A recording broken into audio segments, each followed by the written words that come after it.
ఈరోజు ఉదయం Russia India and Indian ఓషన్కు కనెక్ట్ చేయడానికి డైరెక్ట్గా రైల్వే కనెక్టివిటీను ప్రతిపాదించింది.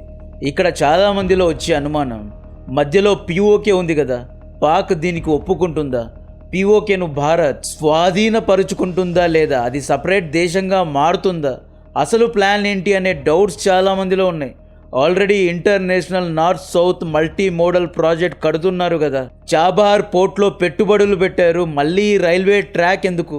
ఈ ట్రాక్ కడితే అమెరికా ఊరికే ఉంటుందా? అసలు ఎందుకని రష్యా సపరేట్గా వ్యాపారదారులు కట్టుకోవాలి అని ప్రతిపాదిస్తూ ఉంటుంది? సముద్ర వ్యాపారం ఎందుకు చేయడానికి ఇష్టపడదు అనే అనుమానాలు అందరిలో ఉన్నాయి. వీటన్నిటికీ డైరెక్ట్గా మ్యాప్స్ ద్వారా చాలా క్లియర్గా అర్థమయ్యే విధంగా ఈ మొత్తం ఇష్యూను డీకోడ్ చేస్తా. నా రీసెర్చ్, నా కాంటెంట్ నచ్చితే ఈ వీడియోకు 10K లైక్స్ ఇవ్వడానికి ట్రై చేయండి. కొద్ది గంటల క్రితం న్యూఢిల్లీలోని వాణిజ్య భవన్కు రష్యన్ డిప్యూటీ ప్రైమ్ మినిస్టర్ మారాత్ కుస్లినిన్ డైరెక్ట్గా ఇండియా అండ్ ఇండియన్ ఓషన్ను కనెక్ట్ చేయడానికి రైల్వే రూట్ కట్టుకోవాలి అని ప్రపోజ్ చేశాడు. వ్లాదిమిర్ పుతిన్ రష్యా అధిష్టానం కూడా చాలా స్ట్రిక్ట్గా దీని గురించి ఆలోచిస్తోందంట. ఇండియా రష్యా మధ్య 2030 లోపు వ్యాపారం $100 బిలియన్ అంటే 8 లక్షల కోట్లకు చేరుకోనుంది. ఇప్పుడు మనం 55% క్రూడ్ ఆయిల్ను రష్యా నుండే కొంటున్నాం. ఈ పచ్చి నూనె గుజరాత్ జామ్నగర్ రిఫైనరీస్లో ప్రాసెస్ అయ్యి పెట్రోల్ డీజిల్గా మారి మళ్ళీ దీన్ని మనం రష్యాకి అమ్ముతున్నాం అన్నమాట. యుక్రెయిన్ యుద్ధం కారణంగా రష్యా యొక్క 40% రిఫైనరీస్ను లేపేశారు. సో క్రూడ్ ఆయిల్ కోసం మనం ఎలాగైతే రష్యాపై ఆధారపడ్డామో, రష్యా కూడా రిఫైన్ ఆయిల్ కోసం మనపైన ఆధారపడింది అన్నమాట. రష్యా నుండి జామ్నగర్కు ఆయిల్ సప్లై అవ్వాలి అంటే ఈ మ్యాప్ చూడండి. ఫస్ట్ రష్యాలో ఉన్న నోవరోసిక్ ఓడరేవ్ నుండి షిప్స్లో క్రూడ్ ఆయిల్ లోడ్ చేస్తారు. అక్కడి నుండి షిప్స్ బ్లాక్ సీ గుండా వెళ్ళి ఈ చిన్న సముద్రదారి చూసారా, దీన్నే బాస్ఫరస్ స్ట్రైట్ అంటారు. ఇది టర్కీలో ఉంది. ఇప్పుడు బ్లాక్ సీ వద్ద యుద్ధం జరుగుతోంది కాబట్టి బ్లాక్ సీ దగ్గరున్న రష్యన్ కార్గో షిప్స్పై తరచుగా యుక్రెయిన్ దాడి చేస్తూ ఉంటుంది కాబట్టి బ్లాక్ సీ అనేది సేఫ్ కాదు. ఈ బాస్ఫరస్ సముద్రదారిని గుంటనక్క టర్కీ కంట్రోల్ చేస్తూ ఉంటుంది కాబట్టి ఈ సముద్ర దారిలో కూడా నాటో నేవీ యాక్టివ్గా ఉంటుంది. బాస్ఫరస్ స్ట్రైట్ వల్లే రష్యా టర్కీకు ఇజ్జత్ ఇస్తూ ఉంటుంది. ఈ బాస్ఫరస్ స్ట్రైట్ కూడా అంతగా సేఫ్ కాదు. నిన్న మన వ్యూవర్లో ఎందుకన్నా టర్కీకు ఇంత ఎలివేషన్ ఇస్తున్నావు అని అడిగారు. ఎలివేషన్ కాదు, మన దరిద్రానికి వ్యూహాత్మకమైన లొకేషన్లో టర్కీ ఉంది. మురికి కాలువలో పుట్టిన అందమైన పువ్వు ఎలాగో సేమ్ ఈ టర్కీకు బాస్ఫరస్ స్ట్రైట్ అలాగనమాట. ఈ స్ట్రైట్ను దాటి Suez Canal, Red Sea, Arabian Sea, ఆ తర్వాత గుజరాత్, ముంబైకు కార్గో షిప్స్ చేరుకుంటాయి లేదా క్రూడ్ ఆయిల్ షిప్స్ చేరుకుంటాయి. ఈ జర్నీకు 30 to 40 డేస్ పడుతుంది. ఇక్కడ చూడండి, ఈ సైడ్లో వ్లాదివాస్తోక్ నుండి చెన్నైకి కూడా ఒక సముద్ర దారి ఉంది, via straight of Malacca. And ఈ దారి గుండా కూడా క్రూడ్ ఆయిల్ సరఫరా అవుతుంది. బట్ ఈ స్ట్రైట్ ఆఫ్ మలక్కా, జపాన్ సముద్ర తీరంలో కూడా American navy and American satellites యొక్క నిఘా ఎక్కువగా ఉంటుంది. ఈ దారి గుండా ప్రయాణించడానికి వన్ సైడ్ 26 డేస్ పడుతుంది. ఇండియాలో రిఫైనరీస్ వెస్ట్ సైడ్లో ఉన్నాయి, అంటే ముంబై, గుజరాత్ ఆ సైడ్లో ఉన్నాయి. సో ఈ చెన్నై రూట్ అనేది అంతగా వర్కౌట్ అవ్వదు. బికాస్ మనం క్రూడ్ ఆయిల్ను రిఫైన్ చేసి పెట్రోల్ అండ్ డీజిల్ మళ్ళీ రష్యాకి అమ్మాలి కాబట్టి వెస్ట్ సైడ్ రూటే వర్కౌట్ అవుతుంది అన్నమాట. ఇక్కడ మీరు చూసుకుంటే బాస్ఫరస్ స్ట్రైట్ సేఫ్ కాదు. సువేజ్ కెనాల్ దారిలో ఎక్కువగా అమెరికన్ నిఘా ఉంటుంది. స్ట్రైట్ ఆఫ్ మలక్కా రూట్ కూడా సేఫ్ కాదు.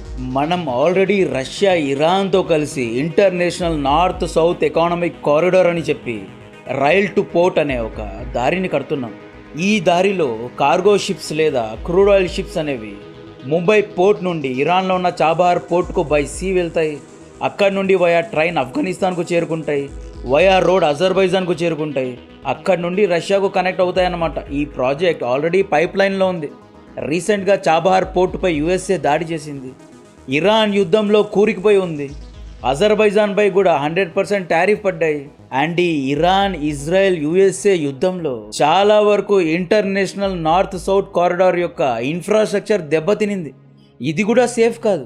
ఈ రూట్ యొక్క ప్రధాన సమస్య ఇరాన్ యొక్క వెస్ట్ సైడ్ అంటే హర్మూజ్, చాబహార్ సైడ్లో ఎక్కువగా యుద్ధాలు జరుగుతున్నాయని అమెరికన్ నేవీ యొక్క నిఘా కూడా అండ్ హర్మూజ్ను USA నేవీ కూడా బ్లాక్ చేస్తోంది కాబట్టి ఈ రూట్ వర్కౌట్ అవ్వడం లేదు. సో రష్యా పూర్తిగా western Iran, Hormuz and Bosphorus పోర్ట్ను బైపాస్ చేయాలి అనుకుంటోంది. కొత్త రైల్వే లింక్ రష్యా నుండి ఉజ్బెకిస్తాన్, తజికిస్తాన్, ఆఫ్ఘనిస్తాన్, పిఓకే ఇలా డైరెక్ట్గా ఇండియాకు కనెక్ట్ అయ్యే రైల్వే లింక్ కోసం ప్రపోజల్ పెట్టారు. అండ్ ఈ రూట్ ఇరాన్ యుద్ధాన్ని బైపాస్ చేస్తుంది. ఆల్టర్నేట్ రూట్ లాగా పనిచేస్తుంది. యుఎస్ఏ ఫైటర్ జెట్స్ ఇక్కడ దాడి చేయలేవు. సెంట్రల్ ఏషియా దేశాలు, ఆఫ్ఘనిస్తాన్ అండ్ ఈ సైడ్లో అమెరికా నిఘా ఎక్కువగా లేదు. అమెరికా యొక్క శాంక్షన్స్ ఇక్కడ ఎక్కువగా పడవు. అందుకే ఈ రూట్ ను ప్రపోజ్ చేస్తున్నారు. ఇక్కడే జియో పాలిటిక్స్ అనేది ఇంట్రెస్టింగ్ గా మారుతోంది. ఇక్కడ పీఓకేలో రైల్వే లింక్ కడితే పాకిస్తాన్ దీనికి ఒప్పుకుంటుందా అంటే ఒప్పుకోదు ఆబ్వియస్లీ. బట్ ఈ రైల్వే లింక్ కడుతోంది ఇండియా కాదు, రష్యా. పీఓకేలో సిపాక్ ప్రాజెక్ట్ చైనా కడుతోంది. China is literally sugar daddy to Pakistan.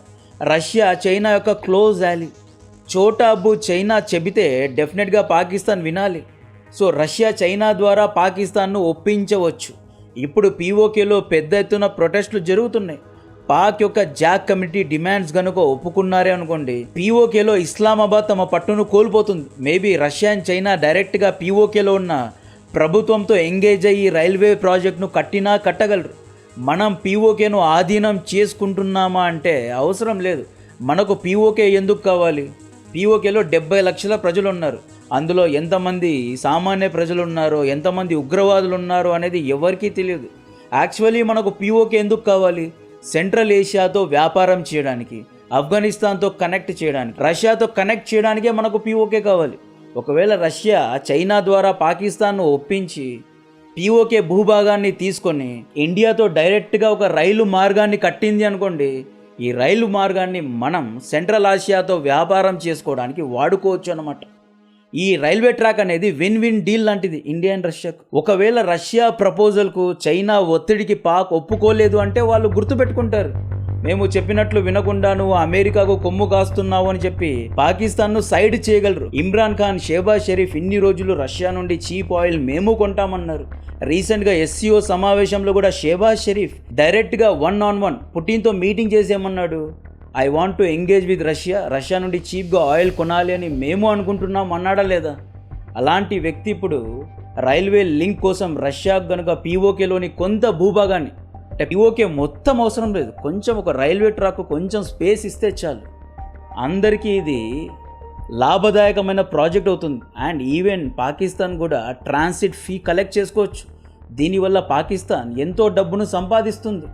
లేదు మేము ఉగ్రవాదమే చేస్తాము, హిందూ ముస్లిం రాజకీయాలే చేస్తాము, కాశ్మీర్ సమస్య ఉంటేనే పాకిస్తాన్ ఆర్మీకు జీడిపిలో కొంత భాగం వస్తుంది, పాకిస్తాన్ ఆర్మీకు డబ్బులు వస్తాయి, ఈ డబ్బులతో మేము లంచాలు తీసుకుంటాము లేదా వ్యాపారాలు చేసుకుంటాము అనుకుంటే, ఇండియాతో శత్రుత్వాన్ని ఇలాగే పెంచుకుంటూ ఉంటాము అనుకుంటే వారి యొక్క ఇష్టం. బట్ ఈ ప్రాజెక్ట్ అనేది అందరికీ విన్ విన్ డీల్. ఈ ప్రాజెక్ట్ ద్వారా సిపాక్ ప్రాజెక్టుకు కనెక్టివిటీ పెరుగుతుంది అండ్ ఈ ప్రాజెక్ట్ వల్ల రష్యా లాభపడుతుంది. సెంట్రల్ ఏషియా దేశాల యొక్క యాక్సెస్ మనకు దొరుకుతుంది. ఈ హర్మూజ్, సూయజ్ కెనాల్, ఈ విధంగా వెస్టర్న్ యొక్క హెజ్మనీ ఎక్కువగా ఉన్న ఏరియాస్కి ఒక ఆల్టర్నేటివ్ రూట్ దొరుకుతుంది. అంటే ఏమీ ఆలోచించకుండా రష్యా యొక్క డిప్యూటీ ప్రైమ్ మినిస్టర్ ఇలాంటి ఒక ప్రపోజల్ పెట్టారండి. వ్లాదిమిర్ పుతిన్ అన్ని డైమెన్షన్స్ను యాడ్ చేసుకొని కన్సిడర్ చేసే ఒక ప్రపోజల్ పెట్టి ఉంటాడు. అంత తెలివి తక్కువగా ఇలాంటి ప్రపోజల్ పెట్టారండి. రష్యా ఎందుకు సముద్ర వ్యాపారంపై నమ్మకం పెట్టుకోదు, ఎందుకని డైరెక్ట్గానే వ్యాపారదారులను ఓపెన్ చేయాలి అనుకుంటుంది అంటే, సముద్ర వ్యాపారం అనేది రష్యాకు చాలా రిస్కీ వ్యవహారం. ఇండియాకు కూడా ఎలా అంటే, క్రూడ్ ఆయిల్ తరలించడానికి షిప్స్ కావాలి. షిప్స్ సముద్రంలో 100 మీటర్లు నడవాలి అంటే షిప్స్కు ఇన్సూరెన్స్ కావాలి. ఈ ఇన్సూరెన్స్ ఇచ్చే 90% కంపెనీస్ యుఎస్ఏ, యూరోప్కు చెందినవే. P&I లైక్ ఇండెమ్నిటీ ఇవన్నీ యుఎస్ఏ కంపెనీస్ ఇస్తాయి. యుక్రెయిన్ యుద్ధం వల్ల రష్యాపై శాంక్షన్స్ పడ్డాయి. రష్యన్ ఆయిల్ ట్యాంకర్స్, కార్గో షిప్స్కు ఇన్సూరెన్స్ ఇవ్వడం లేదు కాబట్టి రష్యా ట్రాన్స్పాండర్ ఆఫ్ చేసుకొని షాడో షిప్స్ను నడుపుతోంది. Bosphorus, Suez canal, strait of Malacca, red sea అనేవి నారో సీ లైన్స్, చిన్న చిన్న సముద్రదారులు. ఇక్కడ వెస్టర్న్ కంపెనీస్ యొక్క నిఘా, యుఎస్ఏ నేవీ, యూరోప్ నేవీ యొక్క అంటే పెట్రోలింగ్ ఎక్కువగా ఉంటుంది. రష్యన్ ఆయిల్ ట్యాంకర్ లేదా రష్యా ఫ్లాగ్ ఉన్న కార్గో షిప్స్ను చూసారా అంటే చాలు ఏదో దొంగను చూసినట్లు చూస్తారు. ఎన్వైర్మెంటల్ లైసెన్స్ కావాలి అంటారు, డాక్యుమెంట్స్ సరిగ్గా లేవు అంటారు, లేదా ఇన్సూరెన్స్ డాక్యుమెంట్స్ సరిగ్గా ఫిల్ చేయలేదు అని చెప్పి కావాలనే రష్యన్ కార్గో లేదా రష్యా యొక్క ఆయిల్ షిప్స్ను ఆపుతూ ఉంటారు. వ్యాపారాన్ని డిలే చేస్తూ ఉంటారు. వ్యాపారంలో on time delivery is equal to profit. వ్యాపారంలో లాభం కావాలి అంటే ట్రాన్స్పోర్టేషన్ అనేది లెస్గా ఉండాలి. యుక్రెయిన్ యుద్ధం వల్లే రష్యా యొక్క అన్ని షిప్స్పై శాటిలైట్స్ ద్వారా నిఘాను ఉంచేశారు. రష్యా తెలివిగా ఏం చేసిందో తెలుసా? ఇరాన్తో డైరెక్ట్గా డీల్ చేసుకొని ఇరాన్ ఆయిల్ను ఇండియాకు, చైనాకు కూడా అమ్మింది అండ్ వేరే దేశాలకు కూడా అమ్మింది. ఇప్పుడు హర్మూజ్లో యుద్ధం కారణంగా యుఎస్ఏ నేవీ హర్మూజ్ను బ్లాక్ చేయడం కారణంగా ఆ దందా కూడా క్లోజ్ అయినట్లే. టర్కీ అనేది ఇస్లామిక్ దేశం పేరుకు మాత్రమే, బట్ రియల్లీ కాదు. టర్కీ అనేది బీ టీమ్ టు నాటోలోని అతిపెద్ద మిలిటరీ బేస్ టర్కీలోనే ఉంది. కావాలంటే ఎక్కడైనా రీసెర్చ్ చేసుకోండి. టర్కీ 2 సైడ్స్ ఫన్ ఎంజాయ్ చేస్తోంది బైసెక్యువల్ లాగా. అంటే నాటోలో భాగంగా ఉంటూ యుక్రెయిన్కు బేరెక్త డ్రోన్స్ను అమ్ముతోంది. బాస్ఫరస్ స్ట్రైట్ యొక్క యాక్సెస్ రష్యాకు ఇచ్చేసి రష్యాతో చీప్గా గ్యాస్ను కొన్ని దాన్ని ఎల్పీజీ ఎల్ఎన్జీగా మార్చి ప్రపంచానికి అమ్ముతోంది. నాటో టెక్ను దొంగలించి ఆయుధాలు తయారు చేస్తోంది. రష్యా తరపున నెగోషియేషన్ చేసి రష్యా గుడ్ బుక్స్లో ఉంది. ఒక పక్క పాలస్తీన్ గాజా హక్కుల కోసం మాట్లాడుతుంది, ఇంకొక పక్క పీఓకే ప్రజల్ని అణిచివేసిన పాక్తో ఇస్లామిక్ నాటో ఒప్పందాలు చేసుకుంటోంది. అంటే అక్కడ ఉంటా ఇక్కడ ఉంటా అనుకుంటూ టర్కీ యాక్చువల్లీ హ్యావింగ్ ఫన్. రష్యాతో ఆయిల్ కొన్నందుకు ఈరోజు China, India, Slovakia, Hungarian, Azerbaijan వంటి 5 దేశాలపై అమెరికా 100% టారిఫ్ వేసింది. బట్ టర్కీ రష్యా నుండి liquefied natural gas, fertilizers, technology, even S-400 కూడా కొనాలి అనుకుంటున్న టర్కీపై 1% కూడా టారిఫ్ వేయలేదు. సో రష్యాకు టర్కీ ఎందుకు అవసరం అంటే బ్లాక్ సీ, బాస్ఫరస్ స్ట్రైట్ కోసమే రష్యాకు టర్కీ యొక్క అవసరం. Direct Russia, Azerbaijan, Tajikistan, central Asia దేశాలు, ఆఫ్ఘనిస్తాన్ పీఓకే గుండా కొట్టుకుపోయింది అనుకోండి, ఇండియాతో డైరెక్ట్గా రైల్వే లింక్ పెట్టుకొని ఈల లేసుకుంటూ ఈ శాంక్షన్స్ను, ఈ లైసెన్స్, ఇన్సూరెన్స్, ఈ గొడవ అన్నిటికీ ఆల్టర్నేటివ్గా కొత్త రూట్ను తయారు చేసింది అనుకోండి, రష్యాకు టర్కీ అవసరం ఉండదు, స్వేజ్ కెనాల్ ఈజిప్ట్ అవసరం ఉండదు, రెడ్ సీ యమన్ అవసరం ఉండదు, రైట్ ఆఫ్ మలక్కా సింగపూర్ అవసరం ఉండదు, రైట్ ఈ యూరోప్, అమెరికన్ ఇన్సూరెన్స్ కంపెనీస్ కు కాకపట్టే అవసరం ఉండదు. షాడో షిప్స్ ను నడిపి వ్లాదిమిర్ పుతిన్ చాలా టెన్షన్ లో ఉన్నాడు. అంటే ట్రాన్స్పాండర్ ఆఫ్ చేసుకొని దాదాపు 40 to 50 షాడో షిప్స్ ఉన్నాయి. వీటిని దొంగల్ని చూస్తున్నట్లు చూస్తున్నారు. వీటన్నిటికీ ఒక ఆల్టర్నేటివ్గా డైరెక్ట్ ట్రేడ్ లింక్స్ను పెంచుకోవాలి అని చెప్పే ఈ ప్రాజెక్ట్ను ప్రతిపాదించారు. ఒకవేళ ఈ రైల్వే ప్రాజెక్ట్ కంప్లీట్ అయింది అనుకోండి, సెంట్రల్ ఏషియాలో $100 బిలియన్ అంటే 8 లక్షల కోట్ల మార్కెట్ను మనం డైరెక్ట్గా యాక్సెస్ చేయొచ్చు. కజకిస్తాన్లో ఆల్రెడీ చాలామంది భారతీయులు పనిచేస్తున్నారు, నా ఫ్రెండ్స్ కూడా అక్కడ పనిచేస్తున్నారు. సెంట్రల్ ఆసియాలో కూడా సిగ్నిఫికెంట్ అమౌంట్ ఆఫ్ పాపులేషన్ ఉంది, పర్చేసింగ్ పవర్ ఉంది. మెడిసిన్స్ కోసం మన స్టూడెంట్స్ అక్కడికి వెళ్తూ ఉంటారు. ఈ ట్రైన్ రెడీ అయితే డైరెక్ట్గా ఆఫ్ఘనిస్తాన్కు చేరుకోవచ్చు. దీనికి పాకిస్తాన్ ఒప్పుకుంటుందా? డెఫినెట్గా ఒప్పుకోదు. రష్యా పాక్ను ఒప్పించగలదా? మేబీ ఒప్పించవచ్చు. యూఎస్ఏ కూడా ఈ ప్రాజెక్ట్ను ఆపడానికే ట్రై చేస్తుంది, ఈవెన్ టర్కీ కూడా ఆపడానికే ట్రై చేస్తుంది. హైపోథెటికలీ ఒకవేళ రష్యా కనుక పీఓకే టేక్ ఓవర్ కోసం ఇండియాకు హెల్ప్ చేస్తే, పీఓకే భారత్లో కలిసిపోతే రష్యా, ఇండియా ఇద్దరికీ విన్ విన్ డీల్. ఇది ప్రపోజల్ మాత్రమే. ఫాస్ట్గా దీని యొక్క పనులు స్టార్ట్ అవ్వవు. దీంట్లో ఎన్నో స్ట్రింగ్స్ అటాచ్ అయి ఉన్నాయి. ఇరాన్లో ఏం జరుగుతుందో తెలుసా? ఫస్ట్ ఆయిల్ స్టాక్స్ కొంటున్నారండి, నెక్స్ట్ ఇరాన్పై దాడి చేస్తున్నారు, ఆ తర్వాత ఆయిల్ ధరలు పెరుగుతున్నాయి. ఆయిల్ కంపెనీస్ యొక్క స్టాక్స్ యొక్క ధరలు కూడా పెరుగుతాయి. తక్కువ ధరకు స్టాక్స్ను కొని ఎక్కువ ధరకు అమ్మేసి మళ్ళీ సీజ్ ఫైర్ అని చెప్పి యుద్ధాన్ని ఆపేస్తున్నారు. Same repeat. Buy stocks, hit Iran, sell stocks, eat and repeat.